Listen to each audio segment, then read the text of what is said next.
Questions to the Prime Minister. Craig Tracey. Question number 1, Mr. Speaker. Prime Minister. Thank you, Mr. Speaker. May I add my congratulations to Sarah Davis on achieving this position and saying how good it always is to see women in high office. Mr. Speaker, the tragedy of Jallianwala Bagh in 1919 is a shameful scar on British Indian history. As Her Majesty the Queen said before visiting Jallianwala Bagh in 1997, it is a distressing example of our past history with India. We deeply regret what happened and the suffering caused. I'm pleased that today the UK-India relationship is one of collaboration, partnership, prosperity and security. Indian diaspora make an enormous contribution to British society, and I'm sure the whole House wishes to see the UK's relationship with India continue to flourish. Mr. Speaker, this morning I had meetings with ministerial colleagues and others. In addition to my duties in this House, I shall have further such meetings later today. Craig Tracey. Thank you, Mr. Speaker. And I fully agree with the Prime Minister when she's repeatedly said that we need to both honour the result of the referendum and our manifesto commitments, which mean leaving the customs union and single market. So does my right honourable friend agree with me that if the best way to do that, rather than delivering a diluted deal which is unrecognisable to many of those who voted to leave, is to go under WTO rules, we should grab that opportunity and believe in the ability of the British people and a Conservative government to make a success of it? Well, can I agree with my honourable friend that I believe that a Conservative government will make a success of whatever the situation is in relation to Brexit. But I still believe that actually the best Brexit for the UK is to be able to leave in an orderly way, to be able to leave with a deal. And I do want to ensure that that Brexit does indeed honour the result of the referendum. There are members of this House who don't want to honour the result of the referendum. I do. Jeremy Corbyn. Thank you, Mr. Speaker. I'm very pleased that the Prime Minister mentioned what happened in Jallianwala Bagh and the issues of the massacre at Amritsar 100 years ago. I think the people, in memory of those that lost their lives and the brutality of what happened, deserve a full, clear and unequivocal apology for what took place on that occasion. And I join the Prime Minister and yourself, Mr. Speaker, in welcoming Sarah Davis to her appointment. I'm sure she's going to be absolutely brilliant. I remember the day she started work in the House, and she's done incredibly well. And also, Mr. Speaker, I welcome my honourable friend, the new member for Newport West, who's here today, who is, I believe, a very worthy successor to the late Paul Flynn. Today, Mr. Speaker, marks the 21st anniversary of the Good Friday Agreement, a defining moment in Irish history which allowed peace to prevail. It was a great achievement, and I pay tribute to the work done by the Labour government at that time, as well as those on all sides of Ireland, north and south, and of this House, in achieving the crucial breakthrough in the peace process, which we have to ensure maintains. And as we continue to find discussions on a compromise over the Brexit deal that could shape our future economic relationship with Europe, protecting jobs, rights and our economy, we shouldn't forget communities across this country that have been abandoned by this government in the here and now. Official figures show that 9 of the 10 most deprived council areas in this country have seen cuts that are almost 3 times the average of any other council. Why has the Prime Minister decided to cut the worst off areas in our country more than the most well off? Can I first of all say to the right honourable gentleman that he's right to reference the 21st anniversary of the Belfast Good Friday Agreement, which was indeed an important moment in Northern Irish history and which has led to the peace that we have seen subsequently. And can I welcome the actions that were taken by politicians of all parties in this House and elsewhere to ensure that that peace was possible and that that agreement was possible as well. Can I say to the honourable gentleman, in relation to the issue of council funding, actually councils do have more money available this year, a real terms increase. The right honourable gentleman voted against that money being available. But what we've also done is listen to councils, given them extra flexibility. For example, they've called for a long time to have the borrowing cap lifted so they could build more homes, and we've done exactly that. Listened to councils and given them what they wanted. Jeremy Corbyn. Speaker, the problem is that child poverty is rising. In councils with the highest levels of child poverty, over £1,000 per household has been taken in funding cuts in the last decade. In some of the wealthiest areas of our country, they've only lost £5. Take Swindon, for example, where Honda recently announced 3,500 job cuts. Child poverty is over 1/3 higher than it is in Surrey. Yet in Swindon, they will have lost £235 per household in government funding cuts, whereas a household in Surrey will see more money from central government. Can the Prime Minister explain why Swindon faces cuts while Surrey gets more money? Can I say to the right honourable gentleman, actually what we see in terms of spending power per home is that the average spending power per home for the most deprived local authorities is over 20% higher than for the least deprived local authorities. That's Conservatives delivering for local councils. Jeremy Corbyn. Mr. Speaker, homelessness is 3 times higher in Swindon than in Surrey, and today we learn that 2/3 of councils do not have the funding necessary to comply with the Homeless Reduction Act. In Stoke-on-Trent, the council has lost £640 per household, yet child poverty is more than double the rate in Surrey, which has seen an increase in funding. Does the Prime Minister think that areas with the highest levels of child poverty do deserve to be facing the largest cuts in their budgets? Yes or no? What I think is that members across this House who are concerned about child poverty should take action to ensure that we're helping families to get more money into their pockets.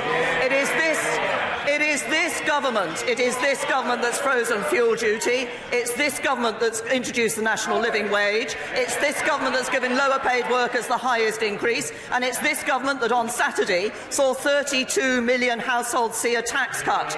If the right honourable gentleman really wants to help people out there with money in their pockets, he should be backing these measures by the government instead of voting against them.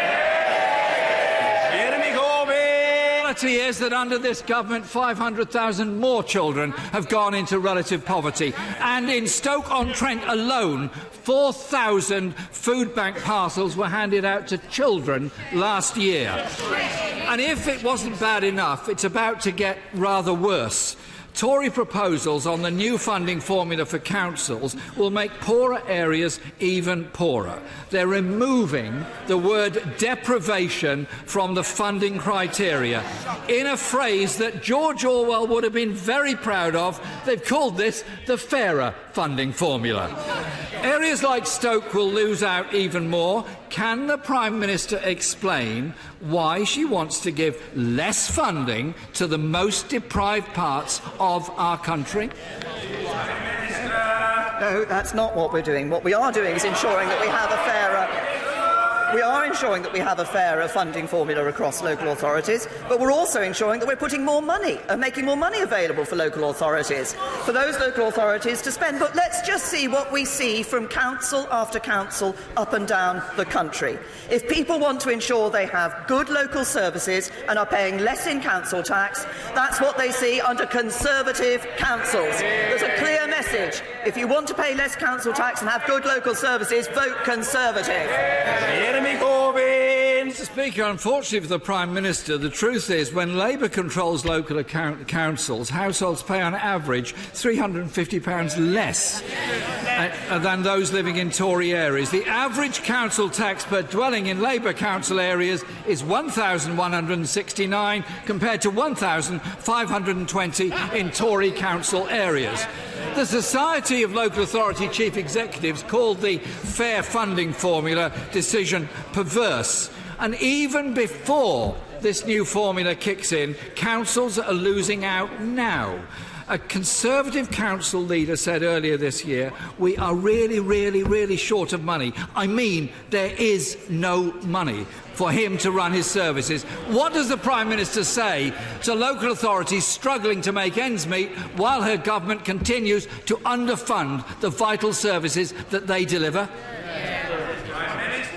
We have, over the years, asked local councils to take some difficult decisions in relation to living within our means. Why did we have to do that? We had to do that because we were left the biggest deficit in our peacetime history by the last Labour government. Jeremy Corbyn! The political choice made to impose austerity on local government has hit the poorest and worst off, the worst in every one of our communities across the country. Since 2010, 50 pence of every pound has been stripped from local authorities by her government. That is the reality of what life is like for those trying to deliver services. Mr. Speaker, the evidence is clear. The Tories have abandoned communities across the country. They've left towns and cities to fend for themselves after 9 years of vindictive, damaging austerity. 1,000 fewer Sure Start centres. One of the greatest achievements of the last government. 760 fewer youth centres and a social care system in absolute crisis. Child poverty is up.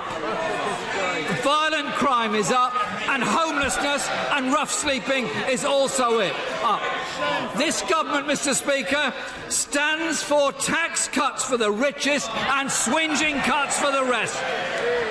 Will the Prime Minister now admit that far from tackling the burning injustices she talked about, her government's cruel and unfair policies have pushed councils to the brink and left those just about managing not being able to manage at all? That is her legacy. I'm proud to lead a government that's seen more children in good schools, more doctors, more jobs, lower borrowing, lower unemployment, lower taxes. That's Conservatives delivering across the country for everyone. And what would we see with the Labour government under the Right Honourable Gentleman? Destroying our defences, abandoning our allies, billions more in borrowing, fewer opportunities and higher taxes for everyone. That's a Labour future and we will never let it happen. Antoinette Sandbach. Thank you, Mr. Speaker. Some argue for completely free markets and self-regulation by big business, but this can lead to harmful content and extreme views being promoted. The tech giants who act as publishers have shown that they won't act without regulation. Will the Prime Minister join me in welcoming the publication of the Online Harms White Paper and support the levelling of the playing field between print and broadcast media and the tech giants? Can I say to my honourable friend, she's raised a very important point that I think matters to people up and down this country. The internet can be absolutely brilliant at connecting people and providing people with information and connecting people not just nationally but across the world. But for too long the companies haven't done enough to protect users, especially children and young people, from harmful content. And that's not good enough. And that's why we've listened to campaigners and parents. We're putting a legal duty of care on internet companies to keep people safe. And I would like to congratulate my right honourable friends, the Culture Secretary and the Home Secretary, for the work that they have done on this issue. Online companies must start taking responsibility for their platforms and help restore public trust in their technology. Ian Blackford. Thank you, Mr. Speaker. Today, as we know, is the anniversary of the Good Friday Agreement, a peace accord that not only ended violence in Northern Ireland, but brought stability for all of us living throughout the United Kingdom. Mr. Speaker, Brexit threatens to undermine that, to drag us out of the most successful peace project in history, the European Union. What a tragedy. Mr. Speaker, it is now 1 week since talks began between the Tory government and the Labour Party. I want to ask the Prime Minister, at any point during these talks, has a second referendum been offered on the government side of the negotiating table? Yes or no, Prime Minister? My position on a second referendum, the government's position has not changed. The House has rejected a second referendum 2 times. Now, when we come to a deal, we will have to ensure that legislation goes through this House. Of course, it may be that there are those in this House that wish to press that issue as the legislation goes through. But my position on this has not changed. Ian Blackford. Well, it was a very simple question, Mr. Speaker. Has a referendum been offered, yes or no? Mr. Speaker, people can't have faith any backroom deal cooked up by two leaders who don't possess the ingredients to hold their parties together, never mind hold these islands together. Scotland won't be forced to accept what these two Brexit parties are preparing to serve up. There is no such good thing as a good Brexit. There is no such thing as a good Tory-Labour Brexit deal. The Prime Minister must recognise the difference between what she believes is duty but what the rest of us see as delusion. In her final days as Prime Minister, will she accept the EU offer of a long extension, accept that she has run out of road, and accept that the only choice now is to put this back to the people? As I've said, I made my position clear on that. Can I just say to the right honourable gentleman that I think it is a little difficult for many of us in this House to hear him week after week stand up and say that the UK should stay within in the European Union, when Scottish independence would have meant taking Scotland out of the European Union. Dr. Andrew Murison.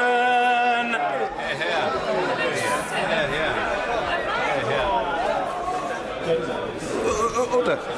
A lot of noise. Let's hear the right honourable gentleman. Dr. Andrew Murison. Surplus waste incinerator capacity is taking pressure off efforts to reuse, recycle and reduce waste. Will the government strengthen its bid to host the 2020 UN Climate Change Conference by putting a moratorium on new incinerator, gasification and pyrolysis applications, including the one in Westbury in my constituency? Well, can I thank my honourable friend for raising this issue and for highlighting the fact that we are bidding to host COP26. The issue of incineration, I understand, is a crucial one, particularly for certain local areas. We do want to maximise the amount of waste that is sent to recycling rather than to incineration and landfill. And waste plants play and continue to play an important role in reducing the rubbish sent to landfill. But we do welcome work to drive down waste to landfill further. But if wider policies don't deliver our waste ambitions in the future, including those higher recycling rates, then we will consider the introduction of a tax on the incineration of waste, and this would operate in conjunction with the landfill tax and take into account the possible impact on local authorities. Ronnie Campbell. Charlie Foster, one of my young constituents, aged 7, has got cystic fibrosis. When he has an attack, it's like breathing from a straw. I've never tried the test, but I'm going to try it when I get back in my constituency. These young people are suffering very badly because of a drug called Orkambi, which has not been licensed by Nice. It has a 42% increase in lung capacity for these kids, and it stops them being sent straight to hospital, which they have to when they have the attack. So can the Prime Minister try and get this drug across the line and give these kids, like Charlie Foster, a quality of life? Can I first of all say to the honourable gentleman that I'm sure the thoughts of the whole House are with Charlie and his family, and we recognise the significant concerns there are in relation to this access to this drug. On the 11th of March, my right honourable friend, the Secretary of State for Health, held a meeting with the company Vertex, with NHS England and NICE, and they discussed how best to reach a deal so that people with cystic fibrosis and their families can benefit as soon as possible. They've met again later on in March, and they're continuing those discussions, but I will ensure that the case that the honourable gentleman has raised and the importance of this issue is once again brought to the attention of the Department of Health. Bob Blackman. Thank you, Mr Speaker. The Housing, Communities and Local Government Select Committee produced an excellent report on leasehold reform. And with the doubling of ground rents, outrageous charges for permission for minor improvements and the absolute scandal of developers selling the freeholds without even contacting leaseholders, this market is broken. Does my right honourable friend agree with me that we cannot rely on voluntary codes to set this right, and we need legislation in this House to restore fairness to the housing market? Well, can I first of all thank the Select Committee for their report? Can I also thank my honourable friend for the way in which he has championed issues around housing, and his act is already having an effect on homelessness reduction.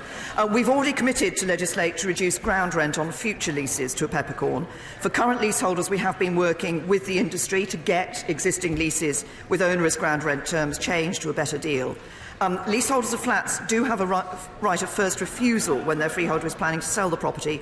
We're considering introducing a right of first refusal for house lessees as well. And last year we made our commitment to consider a range of charges facing leaseholders and freeholders, including permission fees, and in what circumstances they're justified and whether they should be capped or banned. And I've asked Lord Best to chair a working group to look at regulating and professionalising property agents. We're carefully considering the Select Committee's report, but my honourable friend is absolutely right. If we believe that a market is not working properly, then we should act to deal with that. No fairness. Thank you, Mr Speaker. The Prime Minister will be aware of the Channel 4 Dispatch's investigation aired last week into the extent of the involvement of both BAE and the British military personnel in the tragic war in Yemen. In the programme, it was claimed that BAE carry out 95% of the preparations for Typhoon bombing raids, including the one that killed 40 school children in August of last year.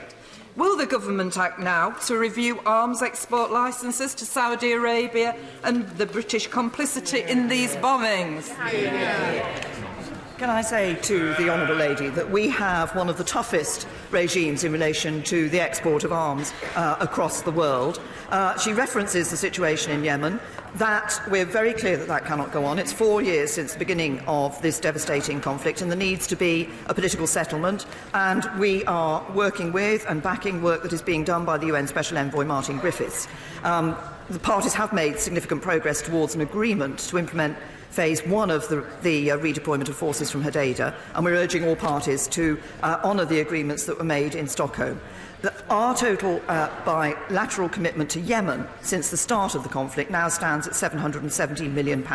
We're backing the UN peace process. The coalition is there, and it's been acknowledged by the United Nations, is there at the request of the government of the Yemen. We've been backing the United Nations peace process and will continue to do so, and we will continue to provide humanitarian support to the people of Yemen. Daniel Kaczynski. Thank you, Mr. Speaker. Children in Shrewsbury receive on average £4,350 per annum for their education. Their counterparts in Hackney receive over 50% more at £6,590. These huge regional differences in funding for our schools are leading to real problems in Shropshire for supporting children with special educational needs and in the fabric of our school buildings. When will this Conservative government finally tackle the huge differences in regional funding for our schools? And can I say to my honourable friend that we're obviously working to improve education for every child, regardless of what part of the country they live in or what their background is. As I made clear earlier, we are putting more funding into our schools through to 2020, and we've recently announced an extra £250 million for over 2 years for the high needs budget, together with extra money that is being put in for children with special educational needs. But my honourable friend references the funding formula and the distribution of funds. The new national funding formula is about distributing funds more fairly, and historically underfunded schools will be receiving the biggest increases of up to 6% per pupil this year through the schools formula, and will also be allocating additional funding to small remote schools that play an essential part in rural communities. We've recognised the need to introduce a fairer funding formula, and that is what we're doing. Sir Mark Hendrick. Mr Speaker, in 2010, when the party opposite took office, child poverty had been falling continuously in Preston for 16 years. Today, according to government figures, 38% of children in Preston, that is nearly 8,000 kids, are living in poverty. Food banks are being overrun, and what is accelerating this demand? The rollout of universal credit from July of last year. Mr Speaker, can I ask the Prime Minister, when is she going to scrap universal credit? Can I say to the honourable gentleman The way to ensure that we develop a sustainable solution to poverty is a strong economy and a welfare system that helps people into work. That is what universal credit does. 200,000 more people in work as a result of introducing universal credit. Because work is the best route out of poverty, and the evidence is, just the evidence is, that a child growing up in a home where all the adults work is around 5 times less likely to be in poverty than a home where nobody works. What we're doing is making sure we encourage people into the workplace. There are more jobs out there, more people in work, a record level of people in employment. Work is the best route out of poverty. On Monday, a constituent contacted me to tell me that 3 men armed with a knife had tried to rob his 15-year-old son as he walked from a friend's home in a neighbouring borough. My constituent expressed his frustration that police stations are closing and he never seems to see police on the beat any longer. To keep our young people safe, isn't it time the Mayor of London reversed his decision to close Barnet Police Station and others in the London suburbs? Well, can I say to my right honourable friend, she's absolutely right that decisions on the closure of police stations across London are a matter for the Mayor of London. And we have been protecting police funding. This year there will be almost £1 billion extra available for the police, and the Metropolitan Police are receiving up to £2.7 billion in funding in 2019-20, which is an increase on last year. We will always ensure the police have the powers and resources they need, but it's important that people recognise the responsibilities of police and crime commissioners and the decisions they take, and in London that's the Labour Mayor of London. Jamie Stone. Mr. Speaker, I really think it would be unwise of me to mention any hotels in the Highlands this week. At Dounreay, in my constituency in Caithness, we have a skills pool which is second to none. And as Dounreay continues to decommission, it is vital that we redeploy these skills to the maximum benefit of the local economy and indeed the UK economy. Can the Prime Minister give me an undertaking that the Government will work very closely with the management of Dounreay, the relevant local trade unions and indeed the Nuclear Decommissioning Authority to make sure that this redeployment of skills actually happens to the benefit of the UK? Yes, I'm happy to say to the honourable gentleman, I recognise first of all that this must be a time of concern for staff at Dounreay. It is important that we recognise the skills that have been developed there and make sure that we're taking every opportunity to put these to the benefit not just of local people but, as he says, of the United Kingdom. We welcome the Dounreay site restoration's statement of support for its staff, its intention to support them through a transition into other employment. And I understand they'll develop training and support programmes to put individuals in the strongest possible position to move into another local job with one of the growing industries, such as space, which the honourable gentleman has already referenced in previous Prime Minister's questions, or renewable energy. We do remain, he asked about the Government's commitment, we remain absolutely committed to supporting the region and the staff affected. We'll continue to work with the Nuclear Decommissioning Authority, with the Dounreay Site Restoration Limited, Cavendish Nuclear, Jacobs and AECOM during this time. Damien Moore. The Access for All programme championed by this Conservative government is helping more disabled people, more elderly people and more people with prams and pushchairs access our stations with greater ease. After my campaign in Southport, Hillside Station was a successful recipient of some of this funding. Will my right honourable friend, the Prime Minister, do more in this area so more of our stations right across the country truly give access for all? Can I say to my honourable friend, can I congratulate him on a successful campaign that he ran to get that access at Hillside Station? We do need to ensure that we continue this programme of ensuring that we are able to open up routes for disabled people by ensuring they have that access to stations. We are moving closer to a transport sector that is truly accessible. The changes that will take place at Hillside is an example of that. If the programme continues to be delivered successfully, the Department of Transport will make submissions for further funding in due course.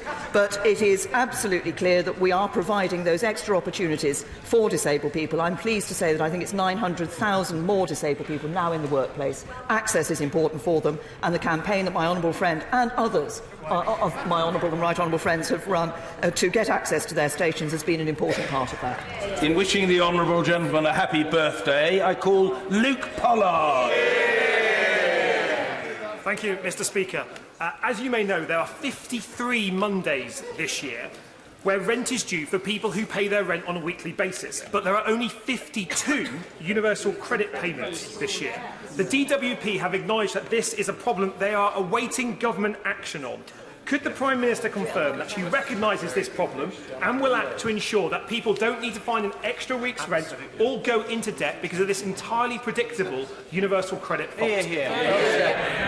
Well, can I say to the Honourable Gentleman, he's raised this point, of course, it's worth pointing out no year actually contains 53 weeks. So if somebody does pay a 53rd rent payment in a given year, this payment will cover some days in the subsequent year and will mean that the following month only has 4 payment dates, and as such the claimant will be overpaid for their housing and a shortfall is immediately recovered. But it is about the way in which the days fall and making sure the system does work for everybody. Henry Smith. Mr Speaker, if the Prime Minister is seeking a year-long extension to Brexit, does she not recognise that that, of course, would cost over £1 billion a month to the British taxpayer in subscriptions to the EU? And does she not agree that that funding would be better spent on tackling crime, funding schools and even tax cuts for my constituents and constituents up and down the country? I say to my honourable friend, I'm pressing the case for the extension that I wrote to Donald Tusk about last week, that in fact was endorsed by Parliament last night. But can I also say to my honourable friend that I think it is important. We could actually have been outside the European Union by now if we'd managed to get the deal through. And I'm continuing to work to ensure that we can deliver Brexit and can do that in a way that works for people across this country. Mr Stephen Hepburn. What would the Prime Minister boast is her government's greater achievement? The Brexit shambles, rise in knife crime, record numbers using food banks, pay packets worth less than a decade ago, or the smallest army since Waterloo? I'll tell the honourable gentleman. What I'm proud of this government achieving. We see more people in work than ever before. We have seen tax cuts for 32 million people. We're seeing wages rising. We're seeing the deficit falling, debt coming down. We're restoring this country's finances. That builds a brighter future for all our constituents. Thank you, Mr Speaker. I would like to see more women on the boards of big business. So will the Prime Minister join me in congratulating Ruth Kearney, who's recently been appointed the chair of Babcock International, first female chair they've ever had, and hopefully she will improve the company's fortunes. Can I thank my honourable friend for raising this issue? I'm very happy to congratulate Ruth Kearney for achieving that role as chairman of Babcock. The government has been working and has done a lot since 2010 to see more women on the boards of companies. I think this is very important. The greater diversity we have on those boards, the better those companies will do. Wayne David. For the Prime Minister's visit to Brussels, I have a little light reading for her.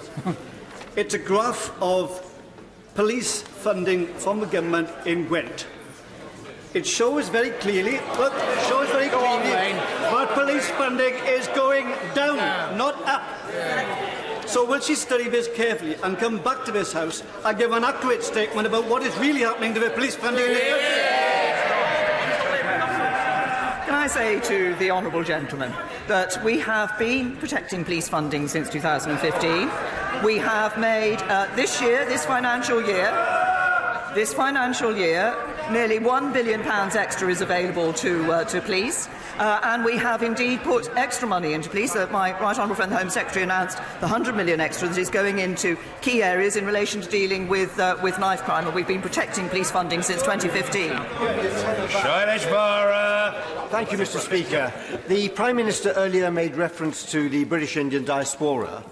Would she agree with me that the diaspora should be commended for the fact that, despite comprising 4% of the UK population, they actually contribute some 10% of taxes to the Treasury?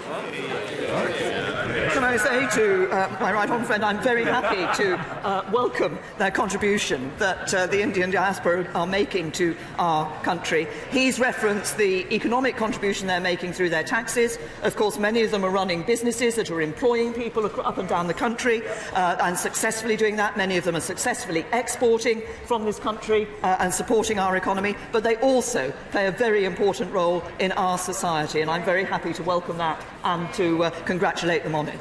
Caroline Lucas. Thank you very much, Mr. Speaker.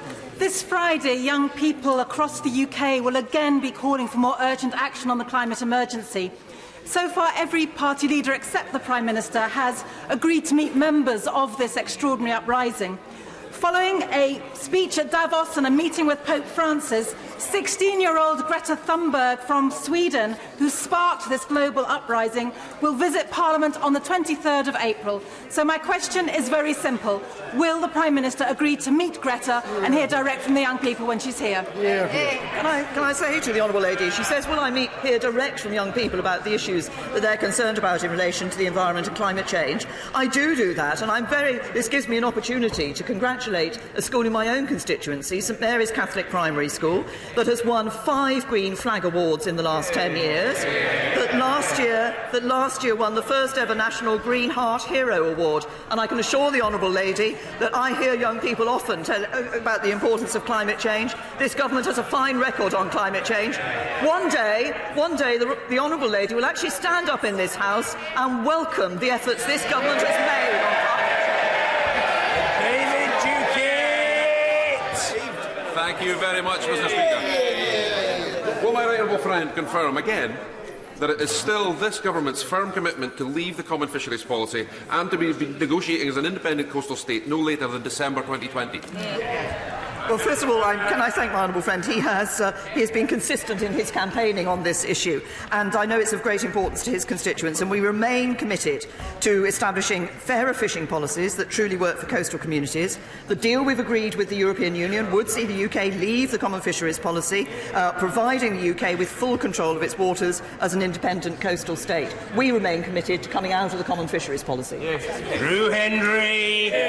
Thank you, Mr. Speaker.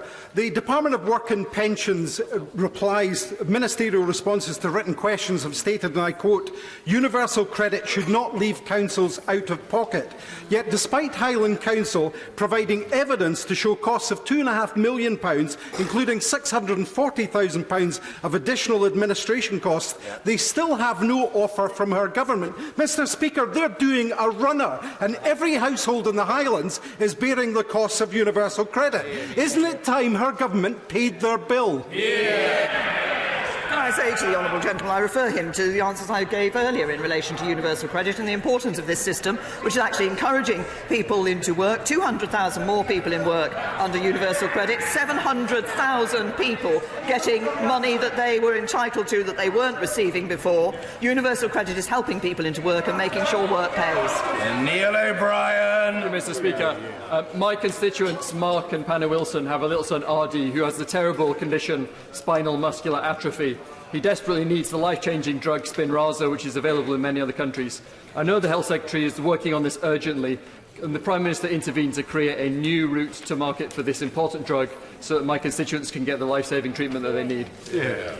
Well, my honourable friend has raised an important issue, and obviously, as he will appreciate, I think it is important that we first of all want to make sure that patients are getting access to cost-effective, innovative medicines, but at a price that's fair and makes best use of NHS resources. And that's the independent system that we have through NICE, which reviews the evidence.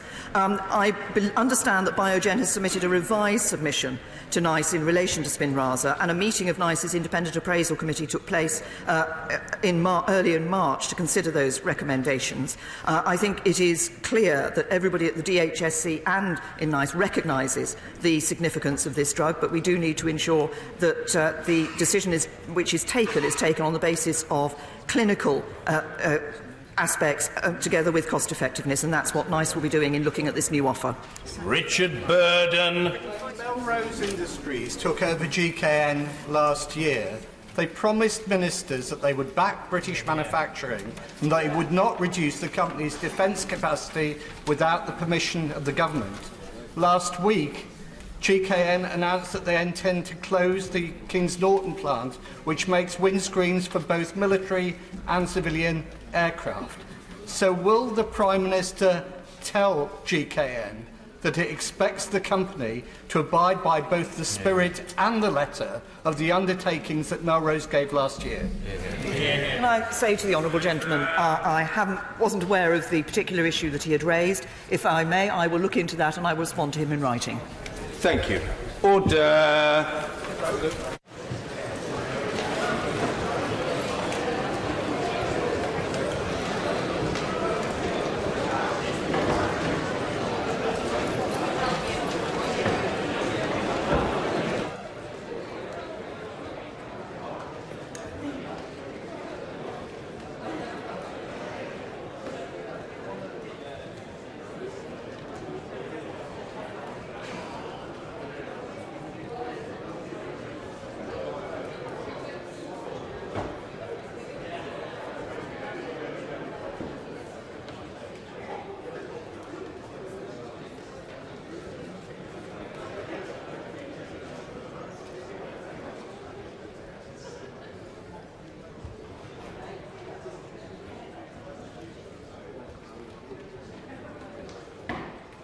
Order.